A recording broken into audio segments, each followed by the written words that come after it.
now with 500 rounds. Nanalo na nga sila with that eh. Yes, sir. Why do you have to loosen the law? For you to win again? Or to maintain.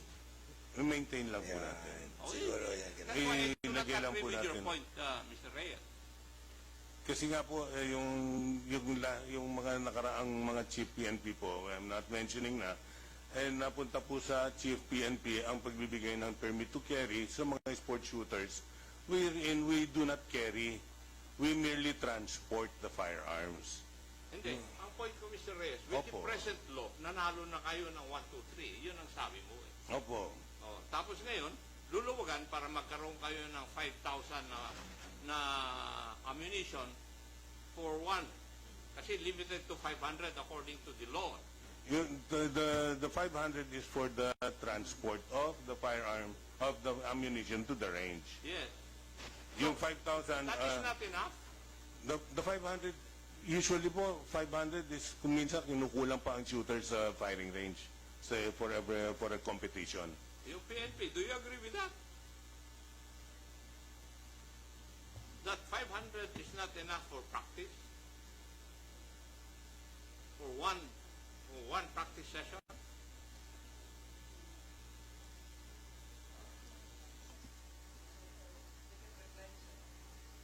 Under the law, they can replenish.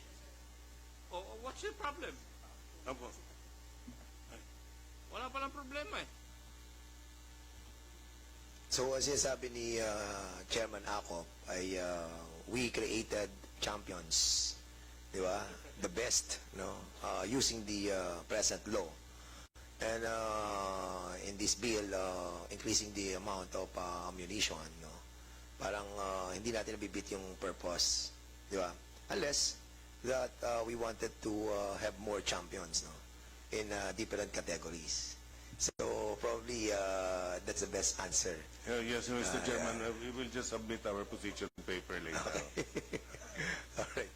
Kasi yun lang yung narrative po ni Chairman Acop that since we have already approved yung law and we created champions at mga magagaling sa buong mundo, palagay ko ay marami pa na maghahangad kung mas marami yung nagagamit nating mga ammunition during practices ng mga associations. Anyway, siguro, Chairman, ako, we will be discussing that thoroughly on the technical working group. Talagang medyo masalimuot tong isyong to. So, we will be proceeding to the next,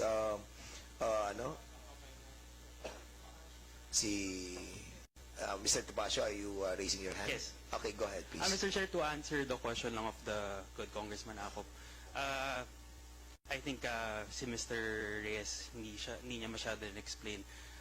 A lot of these shooters during the gun ban and most of the time when they practice, a lot of them are in the US because in the US they don't restrict ammunition. If you talk to any shooter here in the Philippines, especially those who compete abroad, I mean, my brother is part of the national team for shotgun, and he can only bring a certain amount of rounds during practice rounds. The minimum amount of ammunition, if you want to train competitively, if you want to go to the World Cup, if you want to join the Olympics or the SEA Games, is at least 1,000 to 1,500 rounds a day. And we are only being allowed, I believe, if you're a sport shooter, 500. And during that time, Mr. Chair, even if you replenish, it takes probably a week at most to get a permit to transport. Whereas if you're a competitive shooter and you're representing the Philippines, you would need to practice almost every day if possible. So I think that is the reason why these proposed amendments are being kaya siya linalatag po sa inyo, Mr. Chair. It's not only to allow yung amount of ammunition to be owned, but also most of the reason is because sport shooters really need to practice with a lot of ammunition. And bear in mind po, Mr. Chair, with the increase of ammunition na pinopropose po dito sa House Bill, from what we understand, this does not only include the civilians. Because as gun stores po, whenever we sell ammunition, even to law enforcement, may it be the PNP, NBI, PIDEA, AFP, when they buy ammunition in their personal capacity, we can only sell them 50 rounds. Okay. That's understandable. Now, Mr. Chair, Mr. medyo, Chair. before, sige, Congressman Acop, then Congressman Plato. Kasi yun lang ang provided for by law and you have to abide by that. Di ba? That is what the law says. Otherwise, criminal cases will be filed against you Yes. if you violate that. Yes. That's why we support the amendment nga po, Mr. Congressman. Thank you po. Alright, so we will be, medyo umiinit na ang ating discussion, and that's the reason why we need to create a technical working group on this matter.